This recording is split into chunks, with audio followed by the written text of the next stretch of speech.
Na mimi nimeambiwa loud and clear ya kwamba yule mtu alipanga kitu ya jana ni Gaucho. Gaucho ndiye alipanga hiyo kitu Saturday na alikuwa na 400,000 Saturday. Gaucho alipanga hiyo kitu Salasi apigwe, ilikuwa jana Salasi atolewe nguo. Na Gaucho amesema next Salasi atatolewa nguo. Mtu wa pili kupigwa ni Nuru Okanga ambayo lineup iko. Mtu wa tatu kuna vijana inafaa watumwe Trans Nzoia kwenda kufuruga George Natembeya.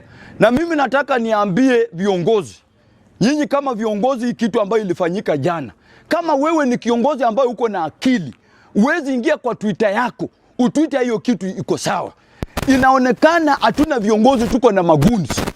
Na mimi sina uoga ya kusema, kwa sababu hii kitu ikianza hivyo, nilisema na hiyo audio mtasikia, nitaiweka hata watu wa media nitawatumia. Nikasema ya kwamba hiyo kitu yenye Gaucho anatengeneza, hiyo ni sasa ni kama anatangaza vita ya Mjaluo na Mluya. Na hapa Jakaranda sisi ni mandugu. Oria ni Mjaluo, Songa ni Mjaluo. Tunatembea pamoja. But unakuta mtu mmoja anataka kuingiza enemy kati ya Mluya na Mjaluo.